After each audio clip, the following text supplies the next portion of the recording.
प्यारे बच्चों, आज हम डायरेक्टरेट ऑफ एजुकेशन की तरफ से जारी की गई सोशल साइंस की वर्कशीट नंबर 3 करेंगे और की क्लास 8 के लिए है और इसकी डेट है 23 जुलाई 2021। और बच्चों, इसका टॉपिक है यूरोप के ताजिरों की हिंदुस्तान में आमद, coming of European companies to India. तो चलो बच्चों, देखते हैं कि इस वर्कशीट में क्या बताया गया है कि 1680 की दहाई तक इंग्लैंड और यूरोप में छापेदार हिंदुस्तानी सूती कपड़े की ज़बरदस्त मांग पैदा हो चुकी थी। पुरकशिश फूल पत्ती, बारीक रेशे और कम कीमत की वजह से हिंदुस्तानी सूती कपड़े का एक अलग ही रुतबा था। इंग्लैंड के रईस रईस मतलब रिच पीपल्स ही नहीं बल्कि ख़ुद महारानी भी हिंदुस्तानी कपड़े से बने मलबूसात पहनती थीं। कह रहे हैं कि यहाँ की जो क्वीन थी वो भी हिंदुस्तानी कपड़े से बने ही मलबूसात पहनती थीं। दुनिया के बाज़ार पर हिंदुस्तानी कपड़े का दबदबा 18वीं सदी, कौन सी सदी बच्चों? 18वीं सदी के आखिर तक बना रहा। डच, फ्रेंच और दीगर यूरोप की तिजारती कंपनियों ने इस तिजारत से बेहिसाब मुनाफा कमाया। अब यहाँ आपसे क्वेश्चन पूछा जा रहा है कि क्या आप बता सकते हैं कि मुनाफा उन्हें किस तरह से हासिल हुआ, है ना? तो बच्चे यहाँ पर आप ये जवाब दे सकते हैं कि ये लोग जो थे हिंदुस्तान से जो सामान ख़रीदते थे वो बहुत कम कीमत के ऊपर ख़रीदते थे और फिर उसको अपने मुल्क में ले जाकर ज़्यादा कीमत पर बेचते थे। तो इस तरह से भारत से कम कीमत पर सामान ख़रीद कर अपने मुल्क में ज़्यादा कीमत पर बेचते थे, इसलिए उनको मुनाफा होता था।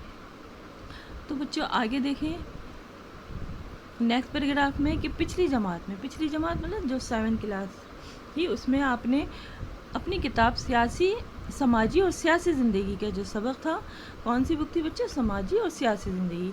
उसका एक सबक आपने पढ़ा होगा, बाज़ार में एक कमीज़। उस चैप्टर का क्या नाम था? बाज़ार में एक कमीज़ की कहानी आपने पढ़ी है। इसमें आपने जाना था कि कमीज़ बेचने वाले, एक्सपोर्टर और ताजिर किस तरह मुनाफा कमाते हैं, किस तरह वो प्रॉफिट हासिल करते हैं। तो आइए इसे समझने के लिए एक सरगर्मी या एक्टिविटी को दोहराते हैं। तो बच्चों उसी चैप्टर में से एक पिक ली गई है। इस कमीज़ को आप देख रहे हैं, ये शर्ट है जो आपका चैप्टर था 7th क्लास के अंदर, बाज़ार में एक कमीज़, उसी से ये पिक ली गई है।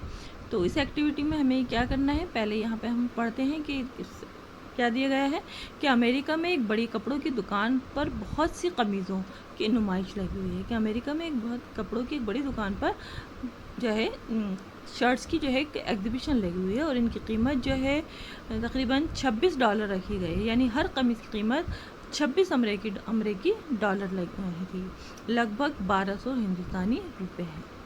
हिंदुस्तानी जो उसकी कीमत है वो क्या है? 1200 रुपये है। दी गई तस्वीर के मुताबिक खाली जगहों को भरिए। क्या दिया है कि दी गई जो तस्वीर दी गई है उसको देखकर जो है आपको खाली जगहें भरनी है। तो बच्चों सबसे पहले हम देखते हैं, सबसे नीचे आप देखिए कि यहाँ पर लिखा है कीमत खरीद। जो ये शर्ट है इसकी क्या कीमत है? 200 रुपये। मतलब इस शर्ट को 200 रुपये में ख़रीदा गया है, इसको परचेज़ किया गया है 200 रुपीज़ में। और उसको जो स्टोरेज या का जो ख़र्चा है वो 100 रुपीज़ है और एडवर्टाइजिंग का जो ख़र्चा है वो है 300 रुपये। इश्तहारात का जो है ख़र्चा है वो 300 रुपये है।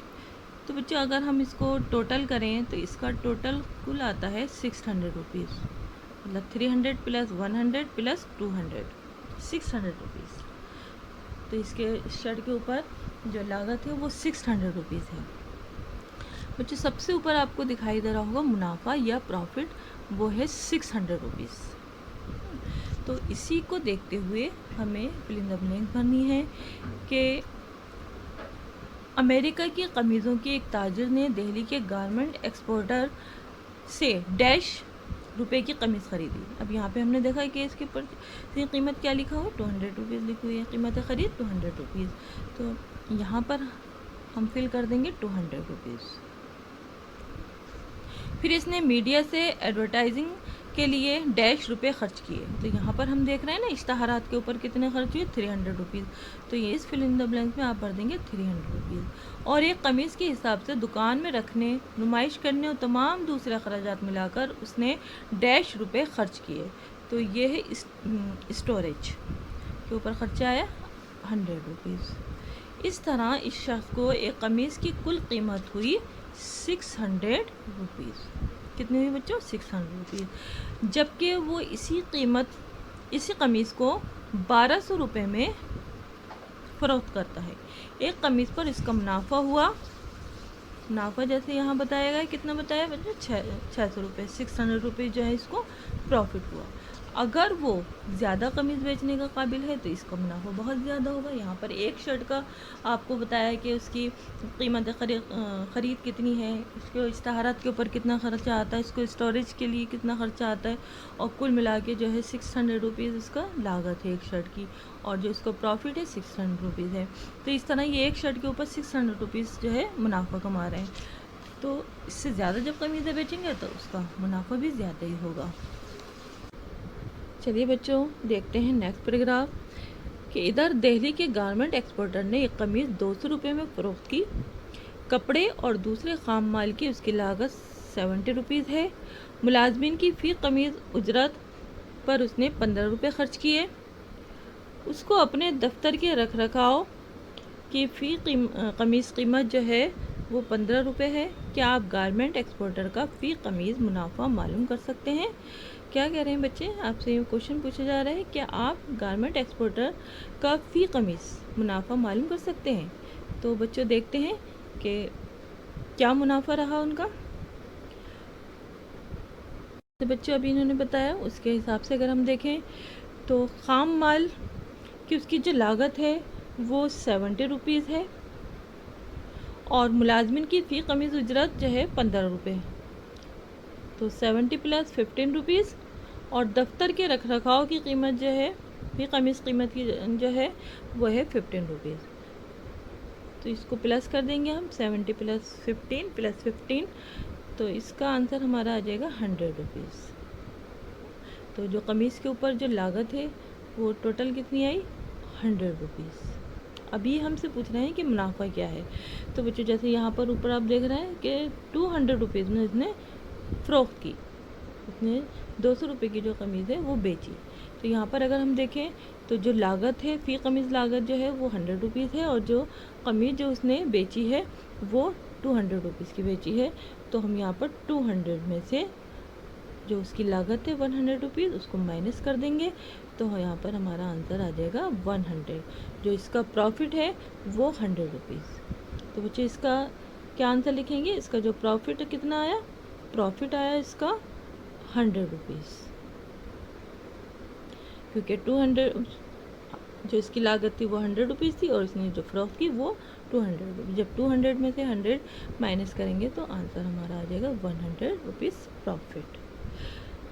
नेक्स्ट है बच्चों एक्सपोर्टर और इम्पोर्टर के बारे में।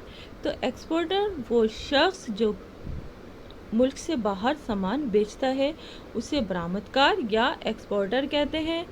और इम्पोर्टर कहेंगे वो ताजिर या वो शख्स जो दूसरे ममालिक से सामान ख़रीदते हैं, उसको हम इम्पोर्टर कहते हैं। तो यहाँ दो चीज़ें हमने देखी, एक्सपोर्टर और इम्पोर्टर। बच्चों आगे दो क्वेश्चन दिए हैं। क्वेश्चन नंबर 1 है कि 18वीं सदी के आखिर तक सूती कपड़ों की तिजारत में हिंदुस्तान और इंग्लैंड में से एक्सपोर्टर और इम्पोर्टर मुल्क को पहचानिए। तो बच्चों दो चीज़ें हमने पहचानी है, एक एक्सपोर्टर की और एक इम्पोर्टर। तो एक्सपोर्टर के अंदर बच्चे एक्सपोर्टर में आप इंडिया का नाम लिख सकते हैं, और इम्पोर्टर के अंदर इंग्लैंड। ठीक है बच्चों, तो पहले क्वेश्चन का आंसर आप इस तरह लिख सकते हैं। अब हम देखते हैं नेक्स्ट क्वेश्चन। नेक्स्ट क्वेश्चन है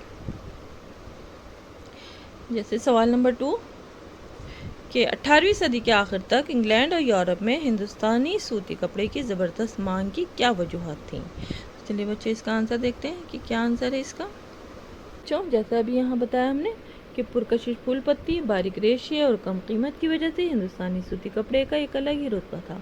तो सेकंड क्वेश्चन का आंसर हमें यहीं से लिखना है कि हिंदुस्तानी जो कपड़े की जो मांग थी वो किस वजह से थी, क्योंकि यहाँ का कपड़ा जो था वो पुरकशिश था, और फूल पत्ती, बारीक रेशे और कम कीमत की वजह से हिंदुस्तानी सूती कपड़े की मांग थी।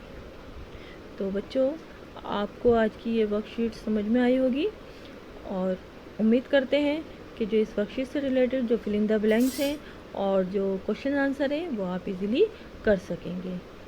थैंक यू बच्चों।